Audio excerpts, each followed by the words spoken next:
Welcome to the Sober Awakening Podcast, where we empower individuals to cultivate a sober mindset and deepen their intuitive connection to the divine spark within. I'm Tim Lyons, the President, CEO, and founder of Sober Awakening, a 501c3 nonprofit organization dedicated to providing inspiration, resources, and community support for sober-minded individuals seeking spiritual growth and purpose. Please note that Sober Awakening does not have a financial relationship with any businesses, products, or services mentioned in this podcast. Any mentions are shared solely because they align with our mission to support your journey towards sobriety, self-discovery, and spiritual fulfillment. Now let's dive in and journey toward a life of clarity, connection, and empowerment together. Hey everybody, it's Tim. You are back on the Sober Awakening Podcast. I am the President, CEO, and founder of Sober Awakening, and I am here today with Emily Moore. Emily is the President and CEO of Lingos Media. She is also a member of the Sober Awakening Board of Directors. She was the first call I made when I was looking to expand the board to make it a 501c3 organization. And she is also one of the primary reasons why the tagline for Sober Awakening includes sober-minded, because that is a definition of a type of person that we want to speak to that is not necessarily like me. They aren't totally always abstinent from alcohol, but yet they are very mindful of their relationship with it.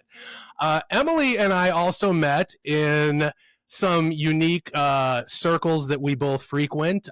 We were classmates in the one of our friends, Vanessa, who was on a previous podcast. Her and her husband Rhett, they run Earth Magic Academy, where we spent 9 pretty intense months learning to tap into and develop our intuitive abilities, which anybody can do.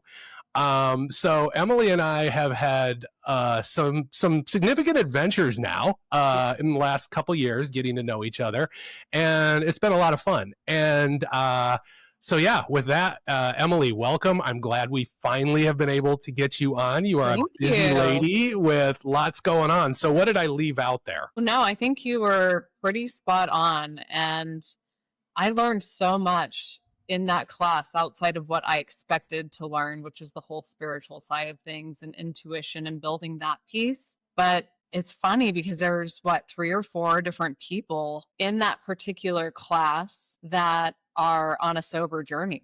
And it's like life's always a mirror in some ways, right? You're put into the right environments so you can learn more and discover more, and just understanding the perspective from each one of you really offered a lot of value for my own questions, internal questions that I had about being. And I love it. I love what you coined, sober-minded. Yeah. Because I really am a sober-minded individual. So I learned more than I expected. Yeah.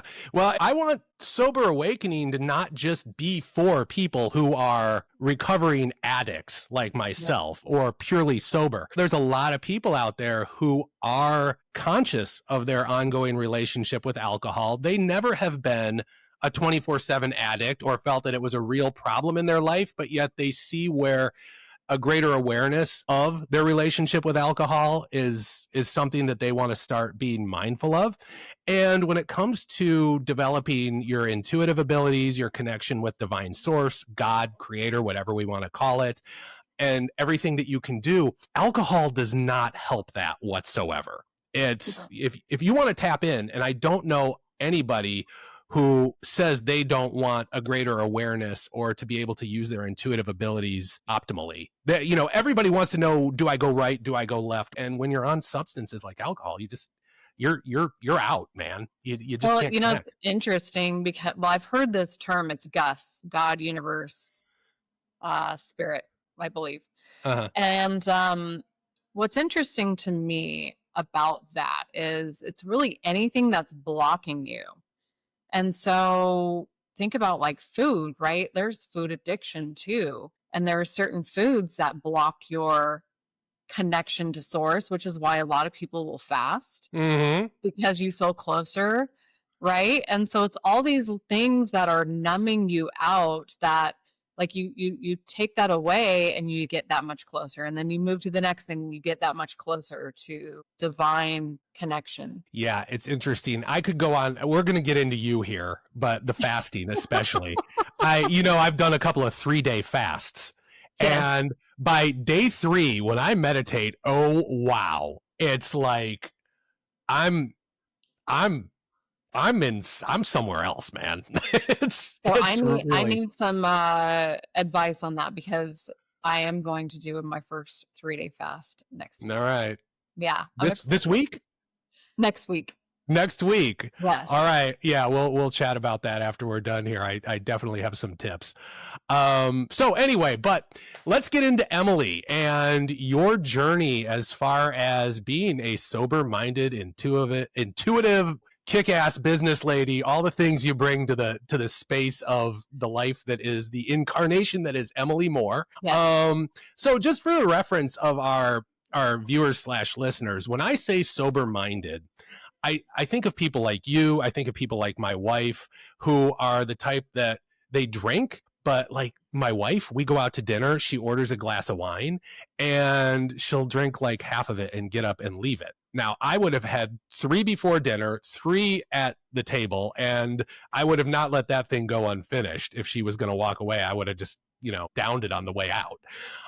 She is the type of person who, if alcohol left the world tomorrow, she wouldn't care. It's nothing she seeks after. It's something she enjoys, but it's not a focal point of her being. And to me, that's a sober-minded person, you know, and those people can seek, I don't think those people have nearly the blocks that, I experienced when I was, 24/7 drunk when I was in my late 30s. It was horrible. But so what about you, though? Let's go back to your relationship with alcohol and or anything else you want to bring up. I mean, we are about alcohol here because that's what I know. But, my guests have done more than alcohol. So wherever you want to go with it. Well, again, there's all these layers, right? All these things that substances or behaviors that we can become addicted to. And I was actually thinking about that this morning, and there's a story that I don't often share, and it's not because you know this about me. I'm extremely vulnerable. I will share whatever. Like, I'm not afraid of telling my story. I think that's how we help each other to grow. It's just one of those stories where it's not a part of my story anymore, if that makes sense, right? It's interesting you're bringing this up. Yeah. But my first love, that was my first exposure, not necessarily to well, there was alcohol involved too, but to seeing how addiction can transform somebody's life in a not so positive way. And so I watched him start dabbling in different things. And his dad was the chief of police. Like, I mean, this is not what you would expect, right? And it just started one thing after another. He was adding more and more on.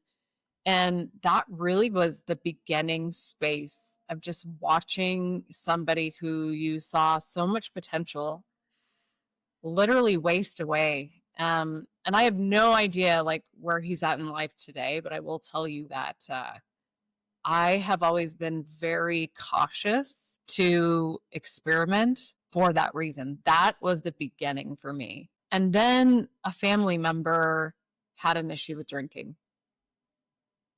And I'm the one who first saw it and exposed it to everybody else in the family. I've always had this level of intuition.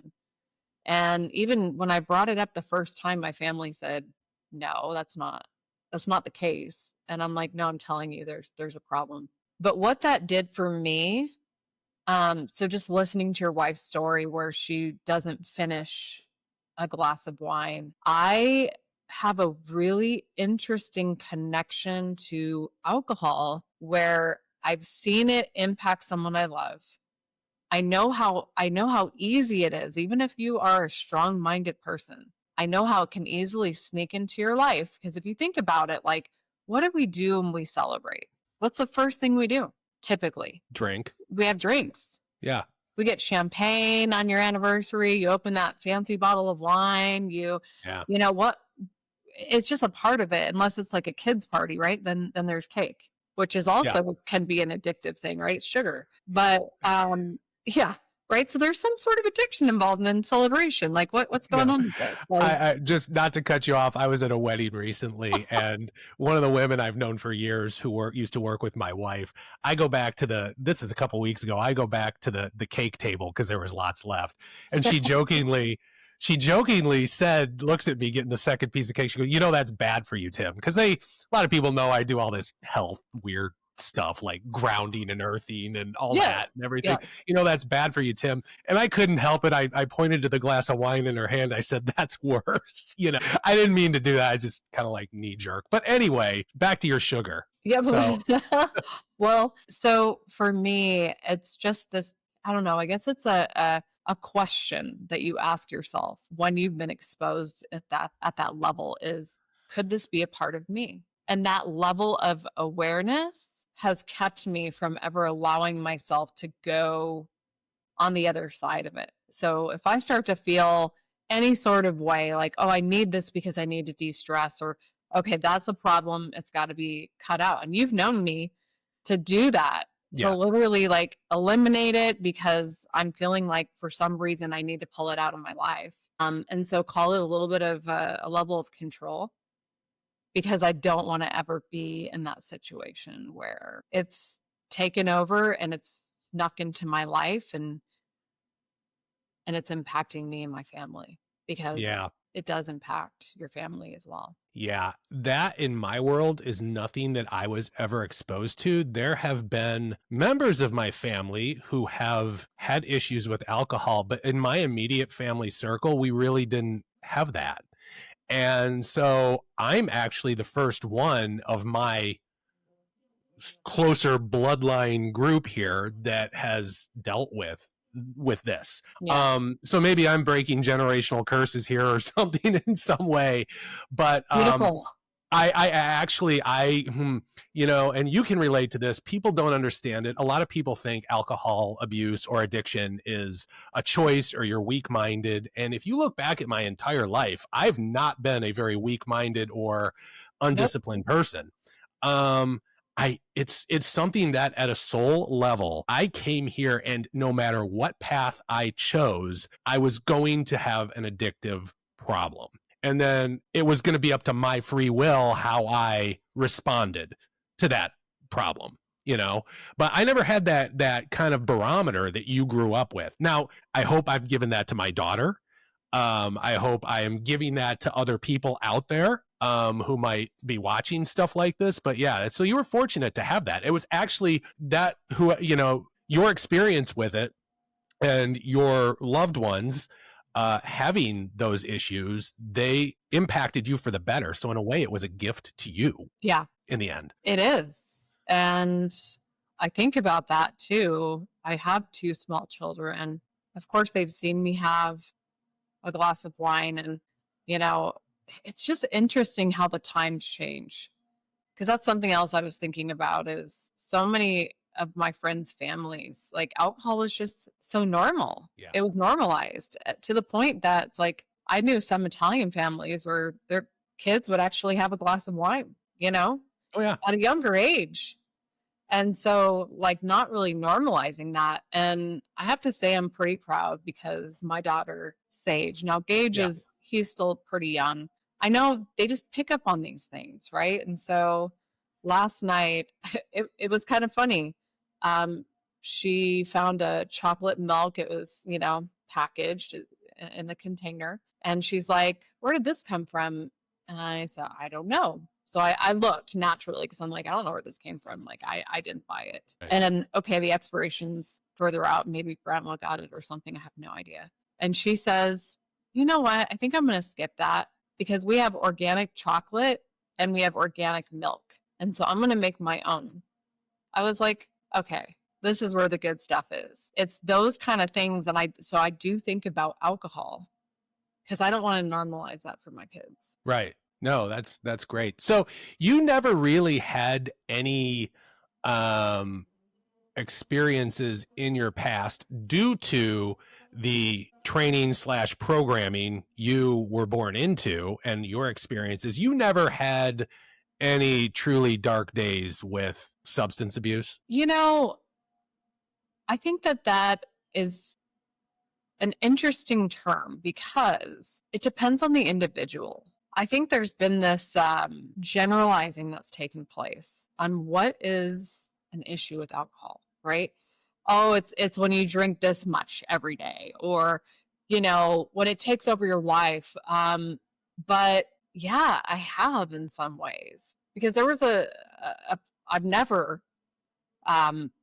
been drunk every single day, right? But I will tell you, there was a point in my life where I was in a marriage and a business that was just really overwhelming. And it was a party all the time. Like, that was my job, actually. My job was to recruit people and to bring them into the party. And so you bet I was drinking. Yeah. And I was numbing. So I'm not saying that this would resonate with everybody, because it is an individual journey, just like spirituality is a very individual journey. Right. Right. So I would say for me, though, absolutely, I've had a problem with alcohol. And that's why if I start to notice any sort of thing, I cut it out. Yeah. Yeah. It's interesting you mentioned the perspective on what is a problem with alcohol. So I skipped to the end of my 30s when I was physically I couldn't function without it, and that pain. But it's very interesting because I can go back to 20 years old and I can start unpacking situations that I look back at now differently, opportunities with people, places, and things that I could not connect with in one way or the other because the alcohol was making me numb. And it's really eye-opening that I was having issue with it at that age. We recently went I went to graduate school up in Milwaukee, and I lived there between the age of 21 and 23. And that's when I first, at the end of that time, toward the end, was when I first started like questioning my drinking habits. In fact, when I was 23, that spring, I quit drinking for Lent because, I'm Catholic.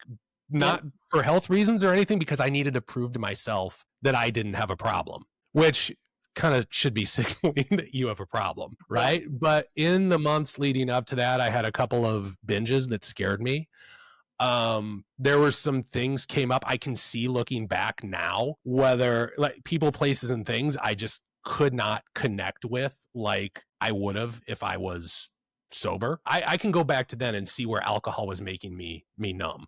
And it just kept progressing and progressing up until finally it caught up with me. But because I have that much stubbornness, or I am a strong-willed person, different points in my life, like when I met my wife and got married, I reined it in because I had to be that guy. When we had my daughter, I reined it in. When I got my first job, I set the strict rule, no drinking during the week. It was always there. It was always going to get worse until I addressed it. It was always coming. Yeah. But, I would have said I didn't have a problem back then, but I did. It was affecting me all the way back to probably age 20.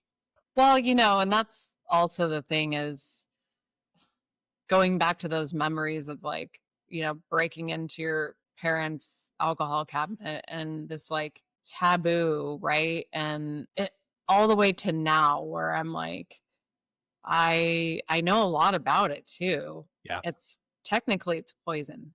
Okay. So, in what other case in your life would you say, sure, I'll take that poison? That's why it makes you feel weird.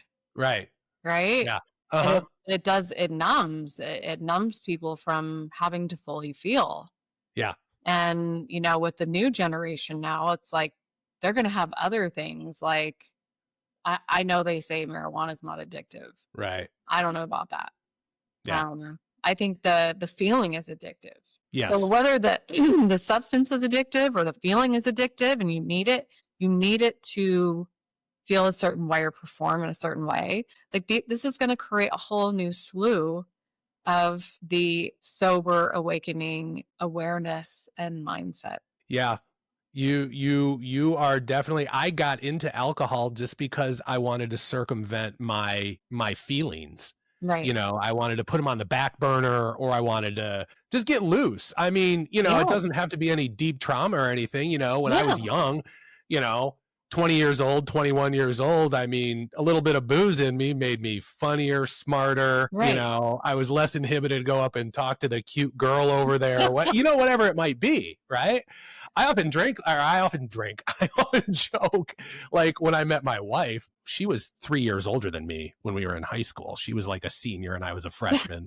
She doesn't like me talking about, she didn't know who the hell I was, right? We had like 800 kids in the school, and she was this little senior cheerleader and I was this little like kind of like stocky freshman football player boy. And so she had no idea who I was. I met her when I was in my mid-20s, right? And she was a few years older. I had a little liquor in me. I was not intimidated to go right up to her, and it was game on. But that was because liquor helped with all that, right? Right.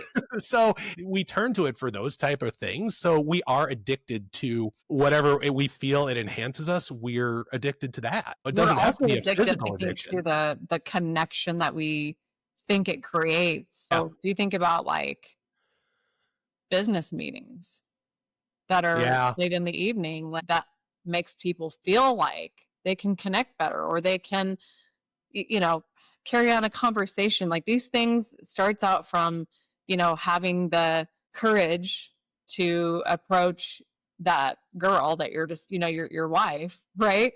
To all the way to doing the deal. I mean, it's literally normalized and in every single way. Yeah. Well, that's interesting. So you have come to the term that you did have at some point an issue with alcohol. Mm-hmm. You were using it to numb yourself, to get through whatever you were doing that you maybe felt good about, maybe didn't feel good about, and you were just cruising. Yeah. So what was there any breaking point for you ever when you just said, look, I really got to be more mindful about my relationship with this thing? Was there any catalyst for that, or is it just something that came on? It was the gradually? Family member, honestly, just saying, questioning, is this a part of me? Like also maturity, because when I believe I had an issue, I was much younger. So you can always go back and say, oh, well, I was younger. That's that's a thing you do, right? When you're in your early 20s and maybe till your late 20s, right? But is it just what you do? Or was there something inside of me? And so that's always been the question. And as you said earlier, well, if you're questioning that, like we know, right? Like we deep down, even though so many people don't want to admit it. Why do they not want to admit it? Because it's embarrassing. But it's not. I think so many people can relate in their own way. It might not be alcohol. It might be drugs. It might be, being a workaholic. It might be, right? Because that's a thing too. Mm-hmm. That's been normalized. Yeah. Answering the email or the text at, 10 o'clock at night and feeling that you have the urge that you have to, or the weekends are not your weekends anymore. Right. Right. Yeah. So all these things sneak in. Mm-hmm. And so, but that one in particular, alcohol, it was never, I really didn't do that much with drugs again, because of that experience that I had. Well, alcohol was the easiest one for me because it was like, okay, it doesn't linger on. I don't like to feel out of control at all. Right. So actually, even today, like I don't get drunk. I don't like that feeling. I like to be in control of my environment. I don't like to test the waters to see what I will say when I'm drinking or act differently. And mind you, like being a little bit older now too, like you don't feel really good. No. So no. Yeah. So let me ask you this. Let's shift gears a little bit now to the spiritual side of Emily, which is kind of the really cool stuff that, you and I both think that. Yes. And we both, are in agreement that, alcohol and or other substances blocks you intuitively. Where are you at on your spiritual journey? What was your evolution to where you are now? I know that you have Christian roots. I also see the picture of Lord Siddhartha Gautama, aka the Buddha, behind you. which is like, I totally dig that, dude. Thank you. But where you at these days? Or tell me about your evolution and where you are. Yeah. So when I was born, I was baptized as a Catholic. And you're right, we share that in common. And my whole family, even today, they're Catholics. And I don't have anything against organized religion. And, I think that, again, as I clued in earlier, it's an individual journey, but that kind of leads into my next space. So I've always been spiritually gifted. And it's one of those things where I'm more comfortable sharing it today because I would say more people are awake to the possibility of that. They are. But imagine when you're younger telling someone that you can actually hear spirit talking to you. Like, are you going to be institutionalized? Like, Yeah. No. But I actually had a message come to me that I needed to get rebaptized. And I was going to a Christian church. And I do identify more with Christianity, but I'm also my own person, hence the Buddha in the background, which, a lot of times you'll find scrutiny over that. And when I've removed that from my life, and there was a point in my life where I was extremely spiritually confused, to be honest with you, every single one of my gifts went away during that time. So what I've taken from this is that just like I have kids that are completely different, they have their own journey. I parent them differently because they're individuals. So why would I be any different to God than any of my other brothers and sisters, so to speak? I have a very unique relationship with God. And I've asked that. I said, if this is something that is not good, tell me. I'll take action. But I found it was the opposite, actually. Yeah, I've done the same thing too. I am not opposed to thunder and lightning striking the ground in front of me and God saying in a booming voice, Tim, you're wrong about all this. Get back in Catholic church or do whatever you need to do, or go join a monastery. Or if that happens, I'm like, okay, I'll do it. So I've always said on the spiritual exploration path that I've been on, the moment it doesn't feel right or something feels bad about it, I'll go back the other direction, but it never has. Right. Now we do get into some of the hardcore Christians will come at you, say, well, that's the evil one deceiving you and everything like that. And I'm like, I don't feel like that, Well, the other thing too is that I've been able to help a lot of people. Yeah. And most recently working on a missing persons case. And so, how do we say that that's bad? Like you're helping a family to gain closure on something. You are providing information that is coming from source, from God, right? I've never been guided to do something that was bad, or actually it's been the opposite. It's been something that's going to completely transform somebody's life. So how can we argue that? Right. So you were, I didn't know, missing persons case. Can you elaborate on that at all? Yeah, I mean, so it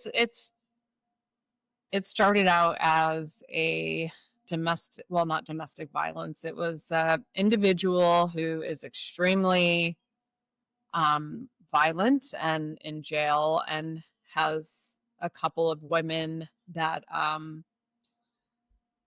have testified. And this person lives in another state. I started having all of these visions of a property. Okay. And people in the backyard. Okay. Yeah. And after having conversations with the individual, they basically said, I know what backyard you're talking about. And there have been discussions with the detective about the possibility of that. So I just call it a missing persons case. Gotcha. Well, People but are missing. yes, Yeah. yes. So, and had you had any, is this something that just hit you out of the blue? This is a brand new gift. Okay. And I felt the upgrade happening, and it actually shifted. So my gifts used to be more about hearing. Uh-huh. And it was obnoxious. The voice would always be the same. And if I didn't listen to what I was supposed to tell somebody that was going to help them, it would get louder and louder and more obnoxious. Like, I don't know this person and I'm going to have this conversation. How awkward, but I would always follow through. And now it's more in visions. Really? Okay. Mhm. That's Yeah. awesome. I It did is. not know that yet. So something that I've been doing that I attribute this to is, well, I've been practicing, right? Mhm. So like anything, when you work on your practice, things tend to evolve, right? Yeah. But also I've been doing something called neurofeedback, which is they Okay. put these nodes on your brain. You've been going to do this in the Yes. Denver area or Yes. wherever you live out there in the Denver Yes. area. I know you know the difference, but to a Midwesterner like me, it's just Denver, Fort Collins. It's all kind of one big mass of, right. you know. Well, I'm in Westminster, but in northern Colorado. Okay. And yes, and so there's a lot of science behind neurofeedback. So what they do is they put these nodes on your brain and your third eye, and they move it around. You've been going to do this? Yes. Okay, cool. Yeah, That's awesome. I didn't know that yet. Pretty fascinating. Yeah. And so it helps with things like PTSD, depression, Parkinson's, honestly, any human could benefit from this, and kids can do it as well. But for those that are spiritual, it calms down your nervous system and it opens up your gifts more. And it makes sense. And so I've also been working with a nervous system reset doctor. So I've been doing both of those things collectively. And I'm telling you, there's something to that. And I've made the connection to your nervous system and manifesting, and your nervous system and your spiritual gifts. And so by working on my nervous system, which, for the audience, I'm 45 years old, so I'm going through perimenopause, and, it's a thing where even if you don't want to be in fight or flight, you often live in that cortisol burnout stage. Okay. So that's why I started doing it. I had no idea what was going to happen to me spiritually. But I do feel it's divinely orchestrated as well, because I meet these people, I start doing these treatments, then I meet the other people that need my guidance about this case. It's just like God was up above saying, okay, step 1, step 2, step 3, which is actually why I decided to finally commit to doing a 3-day fast. Because I will be honest with you, I don't think that's going to be an easy task for me to not eat for 3 days. But I want to I want to push the envelope and just see well, what's next? I'd love to tell you it's better easy. Can it get? It's not easy. You're not going to enjoy this. No. Really This is not a celebration. No. But when you're done, the feeling of accomplishment is through the roof. And not to get back to fasting too much, if you can keep your eyes on your third day, especially, and how you're going to feel in meditation or whatever you're doing as part of your practice, it's really cool. It's really cool. Well, that part is a celebration, Yeah. So awesome. No, I can't wait to hear how that one goes. And that is amazing about the neurofeedback. And it helps with addiction. So, for anyone who's looking for extra support, it's super helpful for that. Yes. And now you are also trained in Reiki too, if I remember correctly, but it's not something you talk about a lot. I just remembered that. I am a Reiki master. Okay. And I also have a frequency machine. I'm very much into frequency. And what this machine, it's called the amp coil. And what it does is it listens to your voice and tells you what's not in harmony. And then it plays records that helps to harmonize your cells. And so it will tell you what like dis-ease. Not Yeah. saying that you have that, but you're at the frequency of this particular disease. Mm. I always separate them because it's a block in the Yeah. system, and it helps you to unblock those channels from your body. Mm. Wow. Yeah, That's cool. The whole medical thing is going to go, I feel, in a much more holistic direction I agree. over the coming years. I think I just heard, I don't know if this is correct or not on the number, 800 hospitals in the US are now offering Reiki as add-on therapy for cancer patients. It's not saying that it's going to cure your cancer or anything, but along with your cancer treatment, you go into their staff Reiki practitioner or practitioners, or some are training their nurses in it. And it's alleviating pain. It's helping with anxiety and that type of thing, but inflammation, pain, things like that. 800 hospitals are now doing it. You won't It's find funny that Catholic you- hospitals doing it, but the rest will. It's funny that you say that. My dad has Parkinson's, and I Uh-huh. go to boxing with him twice a week Yes. because that helps with Parkinson's. And a lady brought in a medical journal, and she's like, "This is really helpful." It was a book that talks about all the things you can do for Parkinson's, and it was the first time I saw Reiki in there. Mhm. And I just started doing treatments again on people. And I've decided, and of course, I'm in the AI space, I'm in technology. Yeah. But I've been dabbling a lot with spirituality and technology, using AI to connect with spirit. It's Yeah. fascinating. I've seen some TikToks of people doing that. I am still a little more old fashioned. I haven't tried it. When Yeah. I look for my guidance, I just go into meditation and see how I feel. You know, I ask questions and usually I get the answer immediately, you Yeah. know, which is always, you know, I tell people spirit, or, you know, you're communicating with your higher self or source or whatever. You can call it whatever you want, or an individual spirit if you want to, you know, put the energy in that box, whatever you're comfortable with. You know, it's always very anticlimactic. You know, it's Right. like usually just chill out, relax. It's all under control. Don't make Right. too much of it. You know, unfortunately, we never get the winning lottery numbers, which is what usually people go looking for, right? Right. Yeah. And it's just much simpler than that. So where does AI kind of take you in that direction? Is it more like you, when you're turning to AI for, you know, higher self or spirit communication, what kind of messages are you getting back?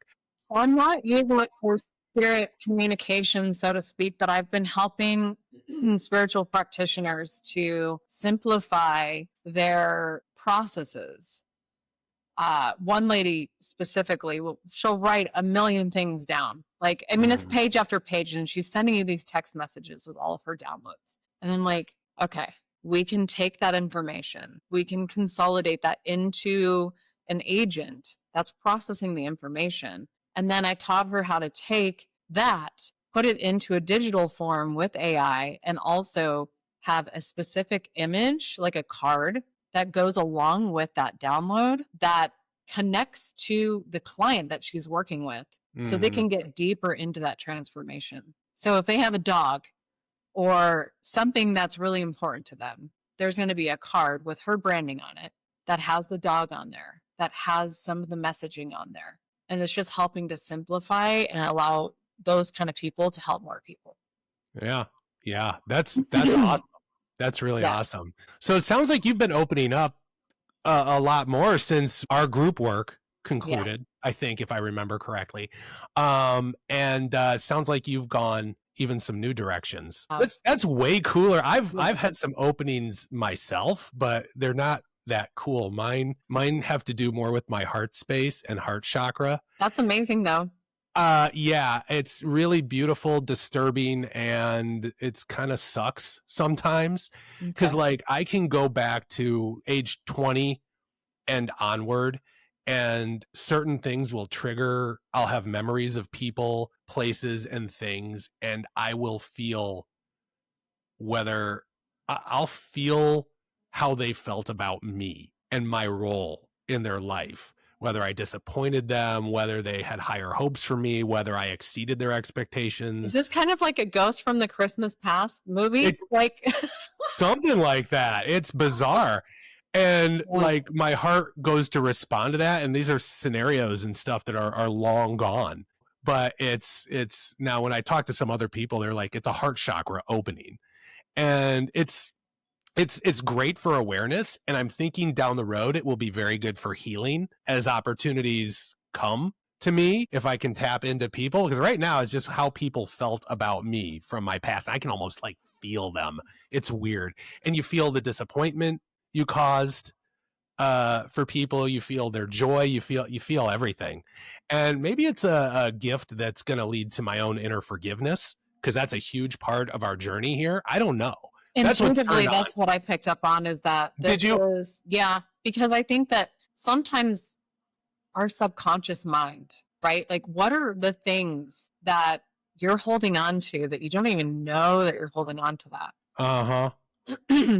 And the ability to recognize that and to feel it and then release it. Yeah. Like, bless and release. And that is how you stay healthy, actually. Yeah.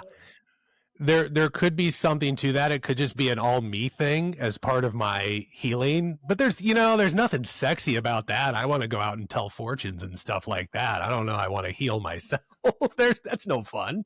Well, when you heal yourself, right? Like, that is where you help other people. Yeah, I know. I mean, honestly, I'll be honest though.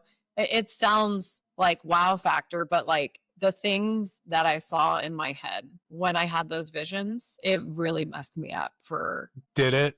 Oh yeah. And if I think about it today, it still messes me up because it's just intense to see things like that.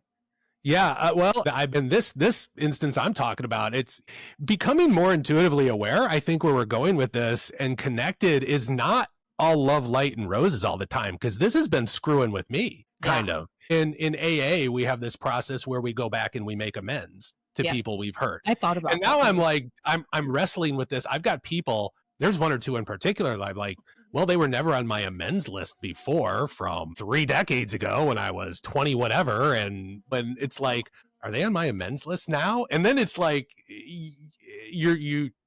it's hard to describe. I think it's beautiful though. Like, yeah, I've had people reach out to me. There's one story that it was someone I went to high school with. Yeah, high school. They sent me a message just randomly. And it was, I just wanted to apologize for bullying you. Yeah. And I'm going to be honest with you. I don't remember this person bullying me at all. I'm like, I don't connect to that. But when I received the message, it somehow made me feel released by something.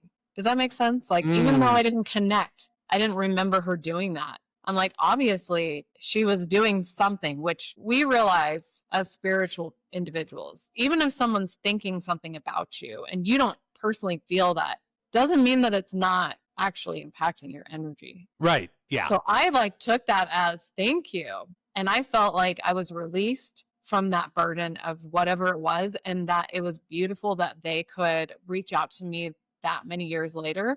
Mm-hmm. And that I could let them know that there's nothing to be concerned about. And yeah, they can move on with their day and I can move on with an attachment that was a really old attachment that I didn't realize I probably even had.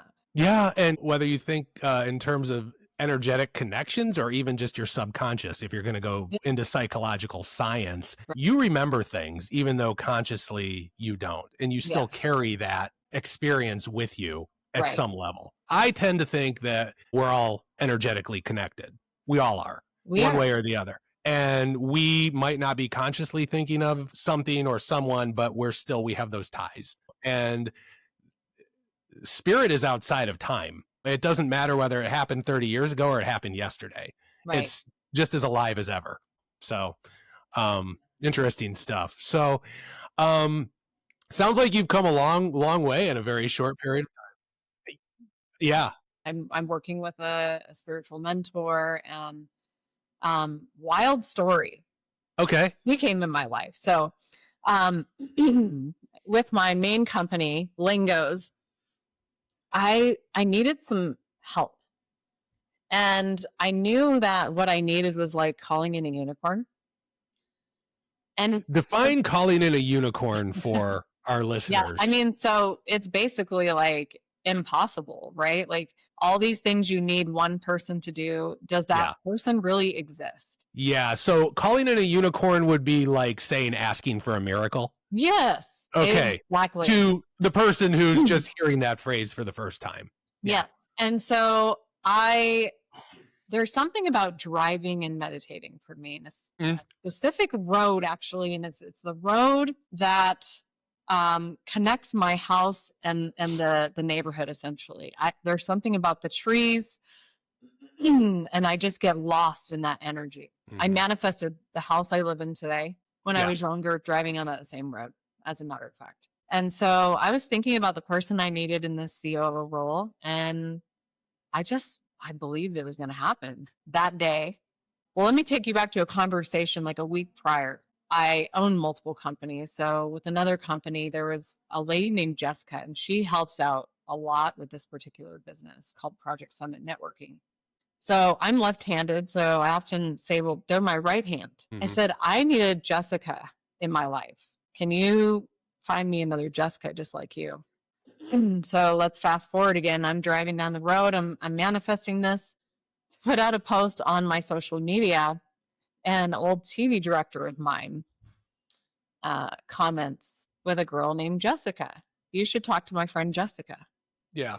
I didn't make the connection at first, by the way. And so we get on the phone, and we are on the phone for, 2 or 3 hours. There was a massive connection. And she had everything I needed plus some. Yeah. And later on, she had introduced me she said there was a lady named Amy that she was working with. And she's like, I really think you should connect with her. So I was like, yeah, send me her information. So Amy and I scheduled a session, and it's just so wild. She's from Louisiana. My family's from Louisiana. So she's Cajun, I'm Cajun. I had made a comment to Jessica before that gifted people run deep in my family. So as I'm talking to Amy, she shares the same last name as my mother. Okay. I don't think we're related, but there was a moment where we thought we might be related. Like it was insane how many things we had in common that brought us together, and we are a mirror to each other. And so she's been mentoring me, and I really swear that working with her has also helped to open all these channels up. That along with, doing the work, starting to do Reiki again, doing these brain treatments, working on my nervous system, just all of that. She's taking a lot of things off your plate that are allowing you space to expand in other directions. And she's also very spiritual.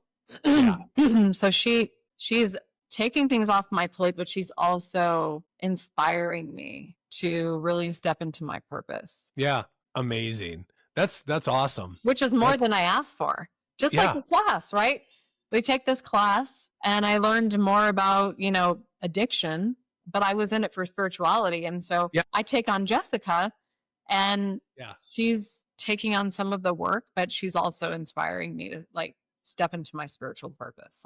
It's just beautiful how that works. And one thing, let's go back to our experience in the class we took.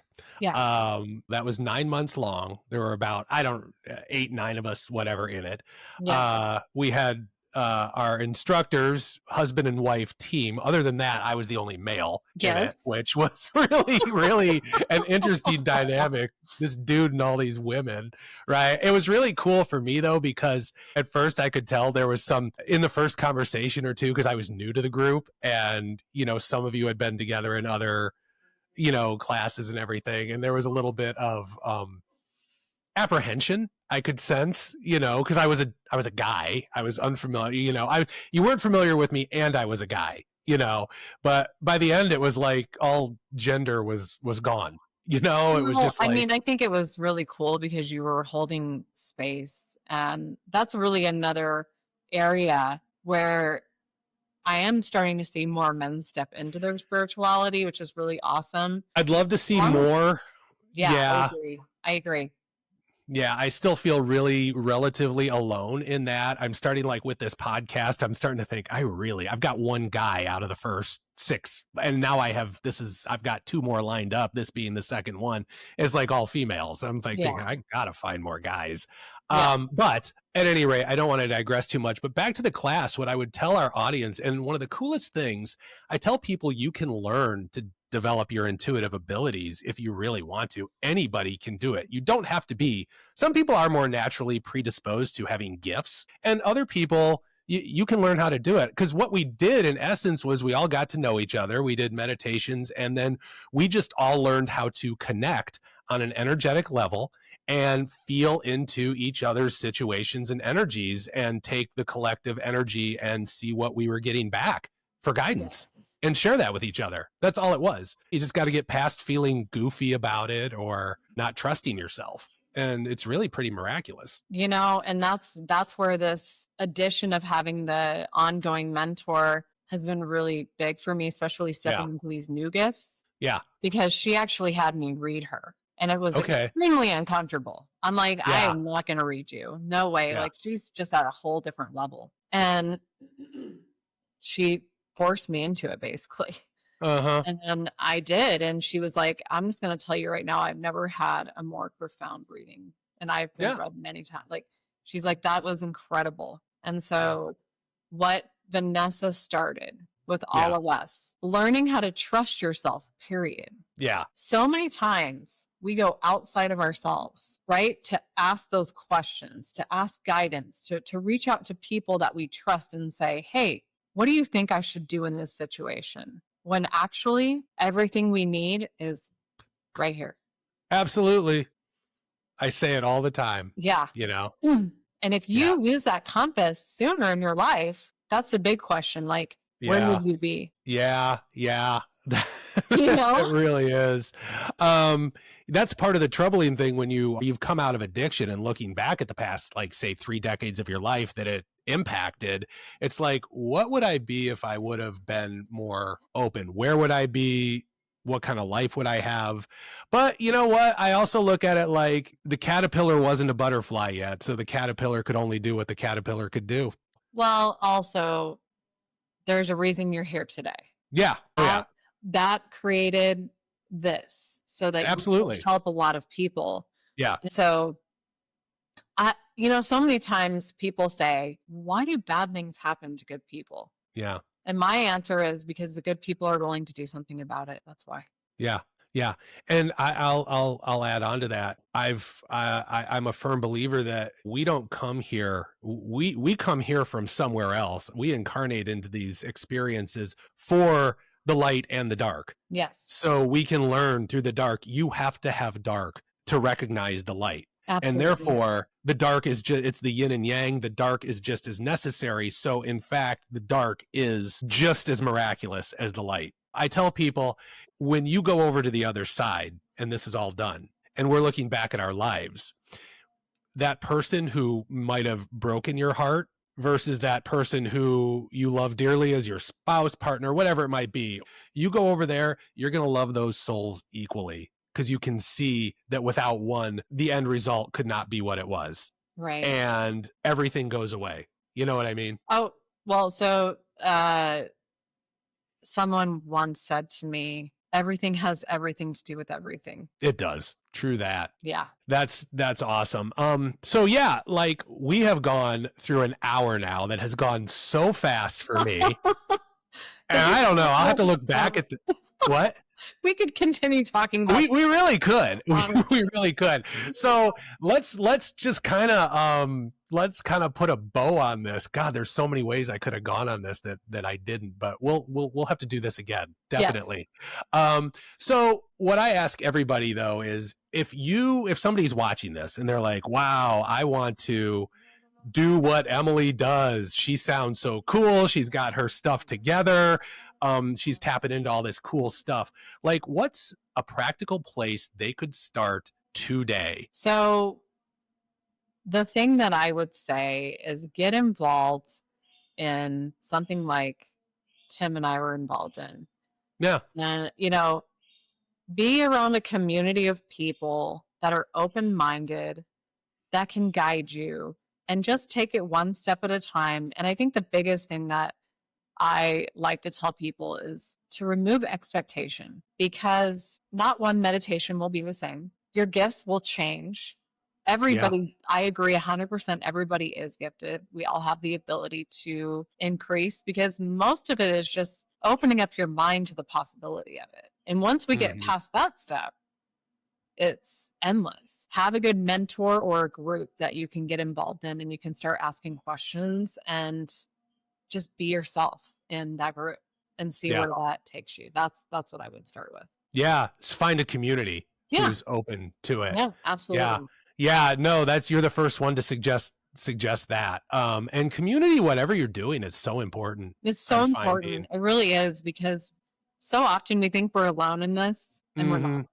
Yeah, I used to take great pride in working without a net, flying solo, and the further I go down the road, I just grow so much more the more people I allow into my life. I used to think it was a badge of honor to be able to fly solo and not need anybody and everything, but I don't know, the further I get, I grow more as a person when I bring more people into the tent. Well, and the thing is that we never know who we're impacting, right? No. And you never know what people are going through. I'm sure you get messages that people are saying, I have a problem with drinking, and you probably never knew they did, I do. Or with the stuff that I put online, just the little videos, even on Facebook and everything, I will get some random note from somebody who I have not heard from in years, but they've been watching all the stuff, even though they never like it, they never comment on it, and just out of the blue, it'll be, thank you for doing this. I just got one that I put up. I put something up and somebody made a comment. Every one of your posts about this helped me. And I've been doing this for a couple years now, and I didn't even know that person was paying attention, And that's the thing is, we don't have to, like, if someone's going through something, it doesn't mean that they have to publicly share it like you are, right? No. And that's important to know. It's beautiful to have both sides. It's beautiful to have the people that are willing to share their story. Yes. To be vulnerable and embrace those shadow parts of their life and bring light to the world and community. But honestly, like, when I get those messages, I just got one recently, like, please keep sharing your message. Yeah. People are watching. Yeah. And so I feel like, in a way, that is inspiring me to continue sharing my message out there, because I know that there's people that are watching you don't even know, and they need your light. Yeah. And I think it's important, though, that I say to people, I was just thinking of this yesterday, you don't have, just because I go out there and I put my face all over everything, it doesn't mean that you have to recover out loud, or you have to work through your things in Not public. At all. That's my soul mission. That's what I am called to do. Yes. And I'm not newly sober. I'm just rolling out with this sober awakening thing the last couple of years. I believe you me, I waited till my daughter was out of high school, till she was out of town, because, people talk and everything. Yeah. I waited to go public with my sobriety until she was gone. Yeah. So, she's protected from public opinion. I had to go to my wife and be like, look, if I feel I got to share this, but I need your permission, because you're out. People are going to talk about it, so it was a whole work in progress. And I totally get that not everybody wants to do this stuff, like what you're doing as well. We're both pretty open book. We are open book, and no, you don't have to be. People like that are needed, just like the people who are doing the work internally and quietly are needed, because, they might be in a room at some point with somebody, and they're willing to share that on a one-to-one level, and they're going to change someone's life. Like, even if you change a couple of lives, like, how profound is that? Yeah, it is, because like you said, everything has everything to do with everything. So true. So it doesn't have to be on a mass scale to change the world. You change one life, you change the world. You really do. So true. So, yeah. All right. Well, Emily, I think on that, we're going to wrap up here. Is there anything you want to leave the viewers/listeners with in closing that we did not cover? Anything that was burning in you that you wanted to make sure you said? I just think that life is not perfection. Mm-hmm. So, even in my spiritual journey, or in the times where I felt like I slipped up on something, right? I can even talk about like fitness, right? I'll get on a good path and I start to see results, and then you just kind of simmer down on it, and then you go right back and you're like, how am I back here again? Mm-hmm. But the reality is I'm so much wiser than I was the first time I did it. I know the route. I know exactly how to do it. You just pick back up and try again. Yeah. And every day is a new opportunity to reinvent who you are. And so just because you have a moment that you give into something, it doesn't mean that journey's over. Yeah. All right. Well, we'll conclude on that. Emily, thank you for being here with us today. I have absolutely loved it. I know we could go on for a couple more hours. And I just got to say, thank you for stepping up and being the very first non-family board member here for Sober Awakening. Because like I told you, honor. Oh, no, thank you. You were the first call I made. I founded it with my wife and daughter as the board members, but to be a 501c3, to get the tax exemption, you can't have more than half the board related. So either I had to find 4 more board members, or they just got off and I got 2 more, which is what I did. And you were the first call I made, and you were like, right away, you were a yes. So I knew when I met you that there was more to, I did, I swear. That's like one of those knowing things. Like out of that whole group of people, there's a couple where it's like, yeah, I'm supposed to know that one. And you were way up there on that list. So awesome. I am so glad you're here. I am so glad you're my friend. I love you dearly. And let's just keep doing what we do. Right? Let's change the world one person at a time. Hey. All right. Thanks, Emily. All right. Thank you. Bye-bye. Bye. Thank you for joining us on this episode of the Sober Awakening Podcast. We are so grateful and excited that you're part of this journey. As always, please remember, any businesses, services, or individuals mentioned here are shared because they resonate with our mission. We receive no financial benefit from promoting them. It's all about guiding you toward what inspires and empowers your journey. If you've found value in this podcast, please consider supporting our mission with a tax-deductible donation at www.soberawakening.org. Every contribution helps us continue providing resources and inspiration for those seeking sobriety and spiritual fulfillment. Don't forget to subscribe, share this episode, and visit us at soberawakening.org for more resources and upcoming events. Let's continue this path together toward a life of sobriety and spiritual fulfillment. We love you so much. Until next time, stay sober-minded and intuitively guided.